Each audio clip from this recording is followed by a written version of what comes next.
Okay.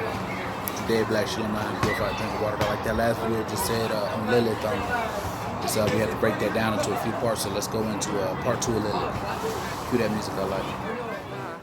I don't lose sleep for the kids sewing my sheets. Oh, the one stitching my sneaks. As long as I can buy them both cheap, yeah. American privilege keeps blurring my vision. As I mentioned at the start of this episode, this is our second part in a series on Lilith. The first part, which you may want to check out as well, explores the very earliest origins, histories, and development of the Lilith legend. However, this episode does kind of more or less stand alone, all the same. But a little recap might help contextualize things a bit. The Lil emerged from Sumerian mythology as a class of spirits, typically with malevolent overtones, and rather than being a singular being, they were a class of beings. It wasn't a Lilith as such yet. Of these Lil beings, some of them, especially Ardat Lili, becomes associated with succubus-like behavior, and eventually becomes associated as well with crib death, as the Lil are compressed and take on features of the Akkadian goddess Lamashtu. Indeed, her name is a kind of false friend, a type of linguistic mistake. The Sumerian Lil, associated with the Semitic term in Akkadian, Liliatum, for night. There's no linguistic connection between Akkadian and Sumerian, and thus it passes into Hebrew from Liliatum to Lilith, literally the nightess, the night woman. Lilith is a kind of spirit that wanders in the wilderness, may appear in the Hebrew Bible, but there are debates among specialists. There are some that believe, reasonably, that these were just references to unclean wild animals, specifically owls, specifically screech owls. However, Lilith in the singular does begin to occur as early as the exorcistic texts in the Dead Sea Scrolls, though the Great Isaiah Scroll still sometimes has the plural noun, Liliot, oddly enough. And by the rise of her in rabbinical literature, her mythology was increasingly taking shape as the first wife of Adam, the Chava Harishunah, the first Eve. At the same time, she begins to appear in dozens, perhaps hundreds, of incantation bowls meant to protect homes by trapping demonic forces as they pass through or attempt to pass through the lintel of a house. Here, as in rabbinical literature, she's most often depicted with unkempt, wild, black hair, as opposed to the prevailing Middle Eastern custom of, well, modest veiling. And she often has a kind of leering, demonic grin, and again is associated with producing nocturnal emissions in men, back to Ardat Lili, and the horrors of crib death, a clear need to cope with ancient infant immortality, which was positively endemic until the contemporary world. The Lilith myth would take its most definitive form by around the year 1000, where Lilith is described as the first wife of Adam who refused a merely passive role during sex, insisting that she too should be allowed to be on top during sex. Adam refused this because of his vanilla syndrome, sending her into exile, endlessly being pursued by the angels Senoi, Sensasnoi, and Semangaloth. Thus, in revenge for this outrage, Lilith is said to hunt and kill the children of human beings until she's finally stopped by the eventual coming of the Messiah. Still waiting on that one.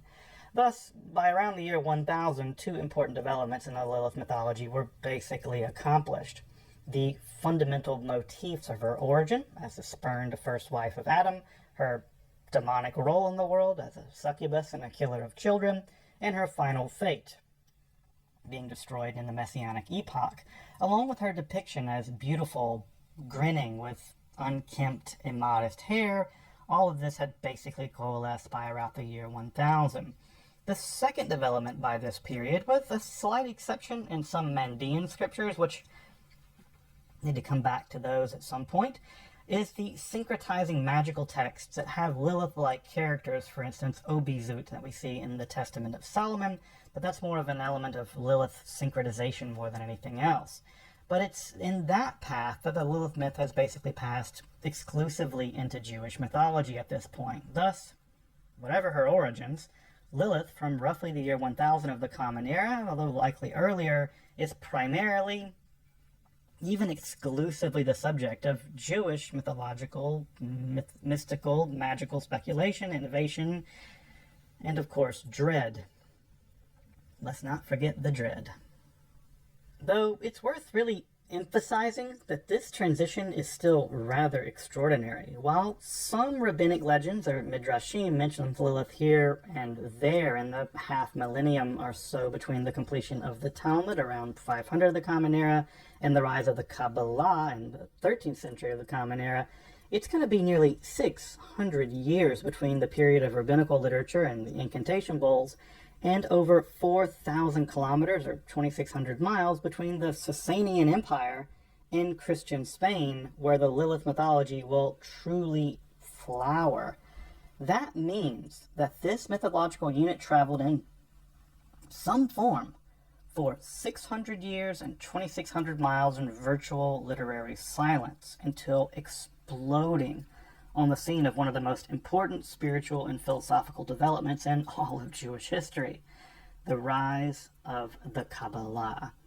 To simplify, the Kabbalah is a tradition, the word literally means reception, thus tradition, of mystical and theosophical speculation centering on the origins, development, and the final redemption of the world, focusing specifically on the 10 inner dimensions of the Godhead, or the 10 emanations of the Godhead, known as the Sfirot, primarily developed in the literature known as the Sefer Zohar, or the Book of Radiance.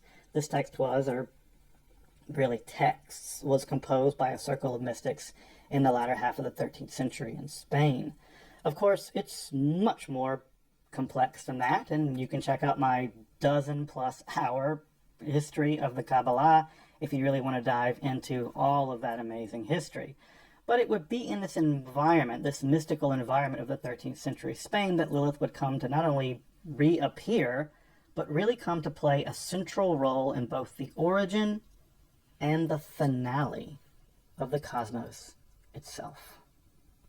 Among the earliest texts to feature Lilith at length are some of the most obscure and difficult, unfortunately. In fact, they never really even become canonical text in Kabbalistic history. However, they may preserve a very ancient idea. Recall that back in the previous period, back when before Lilith was fused into a singular being with various Lilith spirits abounding, including even Mel Lilin at that time. Well, here, that tradition seems to persist at least in some form, at least at this early period in the development of Kabbalah. Among the Cohen brothers, not those Cohen brothers, in the mid-13th century, about a generation prior to the composition of the Sefer Zohar, there emerged a truly strange, bizarre text that scholars now know as the Treatise of the Emanations of the Left Side, a positively Baroque speculation on the origins of evil, one of the perennially interesting topics in the Kabbalah. They never tire of talking about the origin of evil. And if you're curious, I've done a whole episode on the Treatise on the Emanations of the Left-Hand Side if you want to, become just as confused as I am by that text. But check it out if you're interested. Though, here in this text, Lilith and her demonic partner, Samael, we'll talk more about him in just a minute, are said to have emanated from the divine throne itself as a kind of androgyne being stuck back to back, just as Adam and Eve were in the Garden of Eden, at least according to Jewish lore. This notion of evil as emanating from the divine, while perhaps shocking to some ears, becomes the canonical Kabbalistic position, though with many variations. However, this primordial Lilith becomes known as Lilith the Elder, and, shockingly enough, is actually described as, quote, a ladder upon which one can ascend to the rungs of prophecy.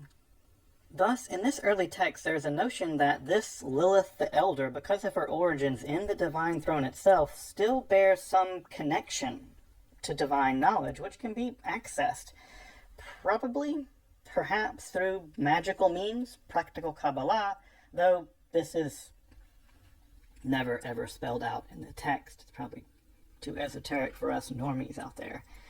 However, with a Lilith the Elder, we should expect a Lilith the Younger, and sure enough, we get one. The maiden Lilith, who emerges from another completely mysterious couple of beings, Katsaphoni and Mahatavel, perhaps two angelic beings. Katsaphoni seems to come from the Hebrew word for north, and is described in the text as the Prince and King of Heaven. Maybe he's akin to the Sar Torah, the Prince of the Torah, or maybe even Metatron. No one really knows. And their daughter, the maiden Lilith, is sometimes herself called Tsephonit, the Northern S. Lilith, the Younger, is said to eventually mate with Ashmedai, king of the demons, giving birth to a son, Charbadashmadai, who rules over some 80,000 demons himself. However, Lilith the Younger, beautiful from the navel up, but a flaming fire from the navel down. By the way, that whole idea of Lilith being made of fire is going to be important in just a few moments, so hold on to that. Is said to actually arouse the jealousy of Samael, remember, the husband of Lilith the Elder, and this leads to a constant state of feuding between the elder and the younger Lilith. So it's like a soap opera up there with the Liliot. Indeed, this feuding is said to take its apex each year on Yom Kippur, the Day of Atonement, when they meet in the desert and they really go at it like demonic combat. But this is a boon, by the way, for Israel, who's weakest from fasting on Yom Kippur and would be subject to sustained demonic attack because of their purity. But with the powerful demons Liliths out there feuding in the desert, Israel is said to be able to achieve repentance without too much demonic interference. While the treatise on the emanation of the left-hand side itself would not strictly become Kabbalistic canon, elements of it and variations on this theme of the double feuding Liliths, or feuding demonic women generally, would continue well into the development of Kabbalah, all the way into the classic Sefedian Kabbalah as well. There, though, the feud is between Lilith and another demoness queen, the demoness queen, Mahalat Bat Agrat, where the feud involves them compulsively war dancing. There's even gematria being used to inform us about how many demons are involved in the feud. There's 480 for Lilith and 478 for Mahalat Bat Agrat. Hence, Lilith's mother, Mahatavel, has to intervene to help her daughter in this dance war thing. Among the demonic beings in Lilith's war party is another being called Abizo, which is a clear callback to the ancient magical text, the Testament of Solomon, which I've done a whole episode about if you want to check it out. I remember I mentioned Abizot earlier, and she's one of the Lilith-like demonesses that feature in that text as Obizut, which again is probably syncretizing with a wide range of beings. Again, an impressive endurance of the Lilith myth into Kabbalah through the centuries. In the Lurianic Kabbalah, however, this tale of the double Lilith becomes the shell, or the klipa of Eve. However, this shell has an even more outer shell, more evil than the inner shell. In that klipa is Lilith, the primordial wife of Samael. So the dual Lilith narrative becomes incorporated into this Kabbalistic notion of the klipot, or the husks. They become the klipot of Eve, the detritus left over in the process of creation that operates as the demonic evil in Kabbalistic metaphysics, at least Lurianic metaphysics. Again, showing how Kabbalah is at pains to work her into the system at various stages of its historical development. As I mentioned a moment ago, the Kabbalah takes extreme delight and care and speculation about the origins of the cosmos, especially the origins of evil. Thus, given that Lilith seems to be a core part of this narrative, you'll be unsurprised to learn that numerous narratives and legends and speculations about the origins of Lilith exist within the Sefer Zohar. In fact, there's about a half a dozen, at least, distinct legends. In one narrative, she's created on the fifth day of creation as, in fact, the living creature swarming in the primordial waters mentioned in Genesis. Others have her created alongside Adam, although not out of the pure earth as he was, but out of some kind of primeval, abyssal muck, thus dooming her to a impure existence to the very start. Yet another has Adam and Lilith being created together, physically created together, but Lilith's soul had been plunged into the depths of the abyss, and thus Adam was brought to life with demonic beings threatening him all around. He's even described as sort of palish green, with his pure soul eventually enlivening him. In fact, God saws the impure Lilith from his back in a kind of amputation, sending her to dwell among the cities of the sea. Where those cities come from isn't really clear, the Klipot probably. Indeed, she's often depicted as ruling over underwater cities, and an ancient representation of chaos in the Zohar kind of get Cthulhu vibes from that stuff. The more canonical account has her emerging along with her male counterpart, the demon Samael, the closest thing that Judaism ever really develops to a Satan or devil-like character. As you may know, in the Zohar, God is thought to emerge as a series of 10 emanations known as Sfirot, which are basically elements of the divine essence. The innermost divine void of Keter transmits first divine wisdom, or Chokhmah, which in turn grasps itself as understanding, or Binah. This self-understanding then takes the form of Chesed, or loving kindness, or infinite mercy, which has to have its opposite too, and that's where things go haywire, in that opposition. Because each Sphira must contain both as itself, as an inheritance from above, and it must also be the part of the lower emanations as well, and flow to the lower ones. It also has to exist as itself, purely as itself. But the pure, unchecked opposite of mercy is pure, strictest judgment, Din, Gvura.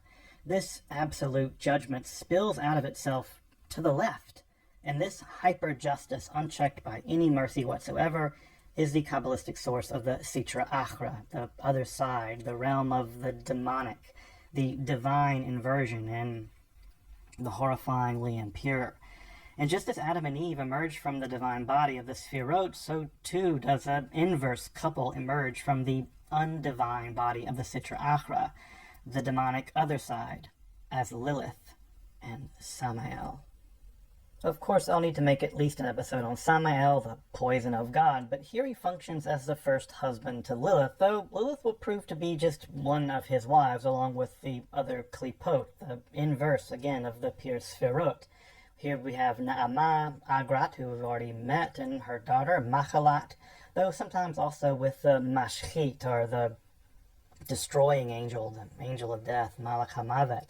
Each demoness here also represents a video in themselves at some point, and these episodes really just give birth to other episodes, as you can probably tell. But each are said to control the powers of destruction and evil for the various tukufot, the seasonal shifts in the year. The mythology of these four demonesses is incredibly rich, and I'll have to come back to it at some point, especially Agrat Machalat. She doesn't get any attention despite the fact she's queen of the demons. But focusing back on Lilith and Samael, this primordial pair, who are said to have been married, by the way, by another primordial evil being called Tenevir, or the blind dragon, who's already kind of in the Sitra Achra. At any rate, they're faced with a kind of existential dilemma. The Sitra Achra is a parasitic realm of non-creation, even anti-creation. Thus, Samael is generated with a non-functioning penis, and he's also castrated in the process of his creation, thus making him completely incapable of reproduction. Though he will be able to transform into a phallus-like snake to eventually seduce Eve, so he crawls inside of her, literally. Because of his impotence, he has to turn into a snake. Similarly, Lilith is generated as a sexually powerful and beautiful, but eternally barren female. Hence the impotent raging of Samael. He's kind of a primordial incel, so not metal anymore, is he there, Edge Bros, Samael? But also the two roles of Lilith, the seduction of human men as a kind of succubus, but also the equally rageful killing of babies and jealous wrath of her own barrenness. Indeed, this clinging to babies begins at the very beginning of Lilith's existence. We're told in the Zohar that as soon as she was separated from Samael, the same way Adam and Eve were separated, she realized his impotence and her own barren state, so she soared up to the highest regions of the heavens to cling to the small faces, like those of children. This is the cheruvim, the cherubim. Indeed, she's said to have pressed herself into them, existentially clinging to them and feeding on them for their holy power. This motif will continue. However, this mixture of the pure and the impure could not be allowed to stand, and as creation was reaching its final completion with the providing of Adam and Eve with life, Lilith was removed from the small faces of the cherubim. Descending and thinking that she would become the helpmate of Adam, she's horrified to find that Eve is both fecund and beautiful, shining with the light of purity and goodness. Remember, this is all before the fall. In desperation, she attempts to fly back to be among the small faces of the cherubim, only to find her way eternally barred. She can never return.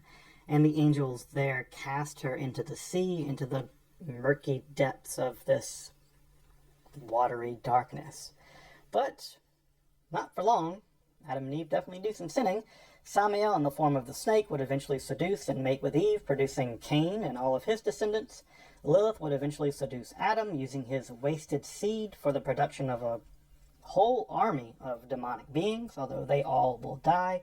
Though, note that the Ben Sirach story of Lilith as the first wife who refused to be on bottom, the most famous tale in all the Lilith literature, it doesn't so much feature in the Kabbalah really at all. But we are told that Lilith was the last being to leave the Garden of Eden after everyone else is shooed out, bypassing the flaming sword that guards the way in and guards the way out. She peers at the flaming sword of pure justice, pure judgment, and she realized that she was made of the exact same fire, the fire of Gevurah, from the very Sphirot that produced both her and Samael. So she's the same fire as the flaming sword guarding the Garden of Eden. With these narratives complete, Lilith spends the rest of this eon, unique among other demons in that she cannot be killed and she cannot die, but she can't also reproduce of her own. But in her sorrowful rage, she spends her time among two distinct vocations: the seduction of men to produce demonic offspring, and the murder of human babies and children. In the first case, as a succubus, the Zohar actually gives us one of the most detailed depictions of Lilith so far in any literature about her.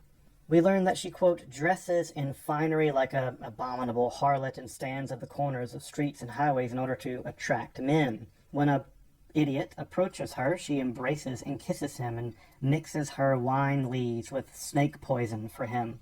Once he's drunk this, he turns aside after her. When she sees that he's turned aside after the way of truth, she takes off all the finery that she's put on for the sake of this idiot, and this is the finery that she uses to seduce mankind. Her hair is long, red like a lily. Her face is white and pink. 6 pendants hang at her ears. Her bed is made of Egyptian linen. All the ornaments of the East encircle her neck. Her mouth is shaped like a tiny door and beautified with cosmetics. Her tongue is like a sharp sword, and her words smooth as oil, her lips beautiful, red as a lily, sweetened with all the sweetness of the world. She is dressed in purple and attired in 39 items of finery. Of course, once she's seduced this simp, she flies to heaven. She rightly ascends to the heavenly court and accuses him of fornication because he just fornicated with her.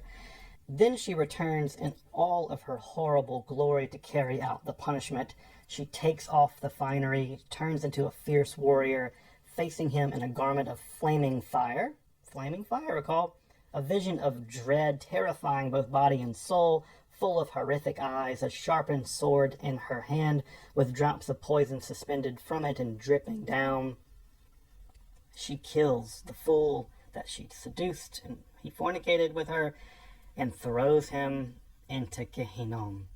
Indeed, any sexual union is said to attract Lilith, who waits to obtain wasted seminal fluid, or sparks as the Zohar has it, even in non-fornication fun times, such that entire incantations were uttered after sexual ejaculation to bar the way to Lilith getting access to the semen to make demons. Even especially lustful, legitimate sexual acts empower Lilith, like seeing a naked wife by candlelight or engaging in procreative sex. Yeah, it's pretty vanilla. In fact, it's precisely children born from overly lustful sex that are said to be especially vulnerable to Lilith. Though there are many narratives and magical techniques for protecting men from Lilith, including divorcing her, at least one deranged Kabbalist actually sought out her. In around 1470, the Spanish Kabbalist Joseph de la Reina attempted to transform himself into the Messiah by using magical incantations, employing the divine name of God, and then, he tried to slay Samael and redeem all of reality. Yeah, that didn't work out, and so he did the next best thing using his magical Kabbalistic powers. He used them for evil. Specifically, he used his Kabbalistic magic to secure the first BTGG in the historical record, Lilith. He used his powers to get Lilith. He had a romp for a while. He summoned more demons for various things before eventually falling in love with the beautiful queen of Greece. I'm not sure how much Lilith liked that, but he used his magical powers. He would actually have sex with the queen of Greece while she was sleeping because this dude's just gross. The king would use his own counter magic and realize that this was demons helping Joseph, and then Joseph's demons actually ratted him out, so don't trust demons. The king of Greece had the local king of Sidon actually issue an arrest warrant for Joseph for using demons to assault his wife, and Joseph did the only rational thing and threw himself into the sea and died. So don't do any of that. Don't do any of the stuff that Rabbi Joseph de la Reina did. Don't do that, but someone do make a movie about him, because that would be an amazing movie with Joseph de la Reina and Lilith, and yeah. Well, along with seducing basic bros and sending them to Gehinnom after turning their semen into demons. Yep, that's the kind of sentences that I read out loud here on this channel. Lilith is mostly well known for, killing the children of human beings out of jealous rage because of her own barrenness. Of course, infant mortality was rampant in the pre-modern world, and it makes sense that this most horrible event of child death would be associated with demonic forces.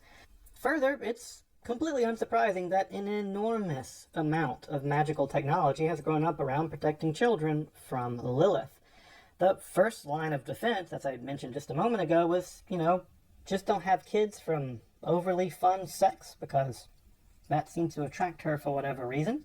The second is carefully watching children, making sure that their behaviors, specifically that when they're playing alone, especially smiling and laughing to themselves while playing alone, don't let them do that. They're just playing with Lilith, and she's going to take them to their doom, often by drowning them, interestingly enough. Remember, she's associated with the sea. Also, babies that smile or laugh when they're sleeping are said to be playing with Lilith, so you have to wake them up immediately.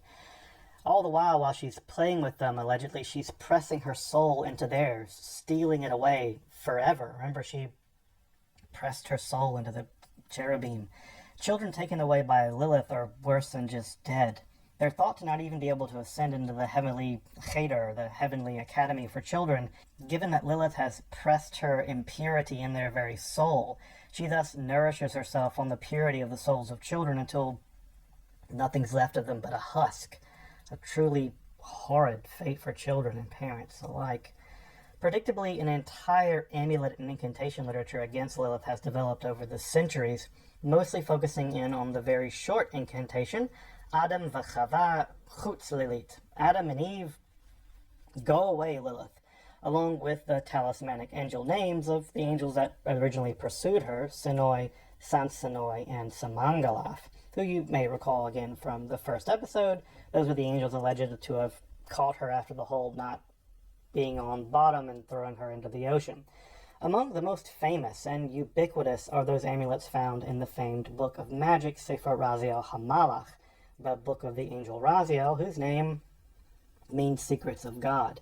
Raziel is such a boss name. These amulets and others have been used by the Jewish community for centuries and continue to be used down to this very day, testifying to her endearing power to terrify. The ultimate faith of Lilith is also tied up with her greatest act of seduction, the seduction of God. According to the Zohar, with the destruction of the temple and by the Romans and the exile of the Jewish people, The immanent divine feminine and consort of the divine, the Shekhinah, was exiled from her intimacy with God to go into exile with the people of Israel to comfort them. With the queen, the matronite, in exile, the king is said to have become attached to the Sitra Achra, to the power of the other side, and is thus coupled with that inverse queen, the queen of impurity. God is thus bound and seduced by Lilith herself. This absolutely shocking idea was accepted and developed by famed Kabbalists like Shlomo Alkabetz, composer of the wonderful, beautiful song for Shabbat, Lecha Dodi, a song precisely extolling the joy of Israel's being united with the Shekhinah as the Sabbath bride. Lilith will endure as the divine consort until the coming of the Messiah. Israel will then come out of exile, the true divine queen will be restored, and Lilith, Samael, the blind dragon, and all the forces of the Sitra Achra, the Klipot, and the other side will be either eradicated completely or somehow mystically redeemed. In some narratives, they're mercilessly slaughtered, though in more subtle narratives, more true, I think, to the logic of Kabbalah, at least to my mind, even the forces of Sitra Achra will find their own form of restoration and redemption. And perhaps Lilith and Samael will achieve a final salvation I really long and unfairly denied them. They didn't choose to be what they are, and hopefully one can imagine that in their own unchosen origins in the primordial fires of Gevurah, they too will find some peace in the end. By the rise of the Kabbalah in medieval Europe, Lilith was already ancient, stretching back in some sense to the world of ancient Mesopotamia.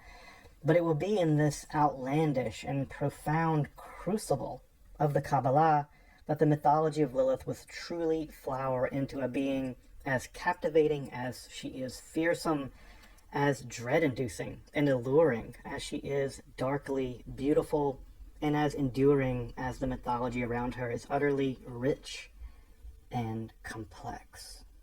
The best collection of narratives around Lilith in the Zohar can actually be found in the second volume of Isaiah Tishbe's Wisdom of the Zohar, if you want to go check them out there, although not all of them are collected there.